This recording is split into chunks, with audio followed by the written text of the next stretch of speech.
Is the Prime Minister making a dangerous and desperate U-turn? Electorally stupid as well as environmentally hugely damaging. Everyone is just confused, they're slightly angry. The UK PM today backtracking on some of the country's key climate plans. We are going to change. A new approach to one of the biggest challenges we face, climate change. The UK was the first country to make a legally binding commitment to cut greenhouse gas emissions, has radically reduced coal use and stopped state funding of fossil fuel projects abroad. Citing the cost of living crisis, the PM will now push back a ban on selling new petrol and diesel cars from 2030 to 2035, slow down plans to phase out gas boilers, reject calls to regulate energy efficiency in homes, and expand oil and gas developments in Britain's North Sea. We will never impose these unnecessary and heavy-handed measures on you, the British people. While former PM Boris Johnson has warned Sunak to change course, other Tories say it's necessary. We need to make sure this is sustainable and affordable.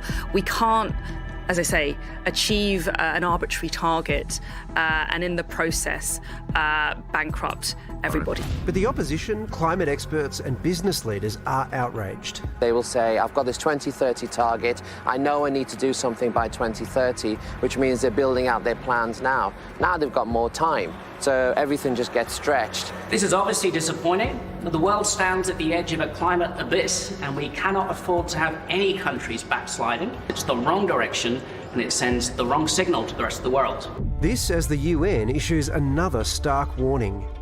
Humanity has opened the gates of hell. If nothing changes, we are heading towards a dangerous and unstable world. Meanwhile, the UN Global Stocktake has revealed Australia needs to accelerate its net zero target.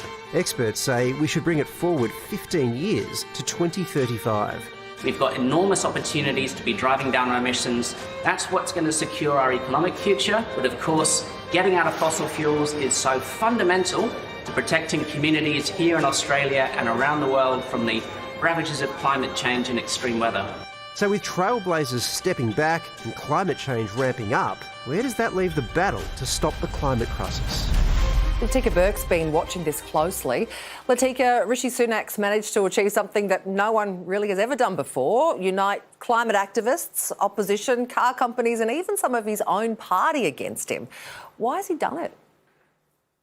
Yes, as you say, it's a big risk and it's a big gamble because there are so many groups of you, as you've just identified, that oppose any rollback on net zero measures and how to get there.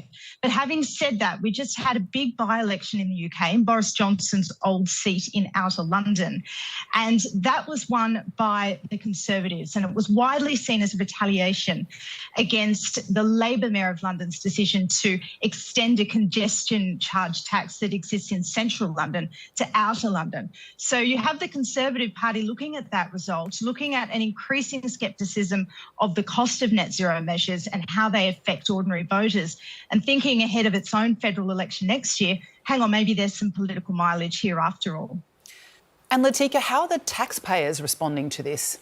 Well, this is the big question, and I don't think that this is going to be answered until we see the results of the next UK election. Now, that's widely expected to be an election that Rishi Sunak and the Conservative government will lose, and that Labor would win either in minority or in outright majority. But what's been really interesting with this is that Labor has come out and said, no, we would reinstate the ban on diesel and petrol cars by 2030. And Rishi Sunak has said, well, I'm going to impose that a bit later and go a bit more softly on some of these measures that really ask people to dip into their own wallets to pay for climate change mitigation. And so I think you're going to see a very big battle unfurl here in the UK, a little bit similar to what's happened in Australia over the last 2 decades. But of course, it's not quite the same case because there's not been the climate scepticism that has been driving the debate in Australia as it is in the UK. Britain's also not a resources economy in the same way. There are some differences, but I guess the problem is it's not just Britain. We saw Germany, for example, the poster child for shutting down coal-fired power years ago, reopen those coal-fired power plants when the war in the Ukraine started. Now you're seeing the UK do this. Are you getting a sense that there's a contagion effect happening now across the world?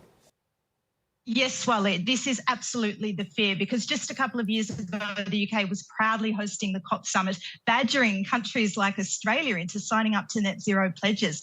Well, how the tables have turned, and Ukraine has been a big factor in that. Germany did have nuclear, but Angela Merkel decided to shut those down, so that when Russia's Vladimir Putin invaded Ukraine and they were heavily exposed to Russian gas, they had to go back to the coal plants and not the nuclear ones. Now, that's not the same in the UK. The UK has never been reliant on Russian gas in the way that Germany was. And so the UK is going for broke on nuclear. It's hoping that this will provide it with the base load power. And that's what's probably giving the Conservative Party a little more wiggle room in the hope that it can still meet its net zero targets, but in a different way. OK, Latika, thank you so much for your time. A pleasure.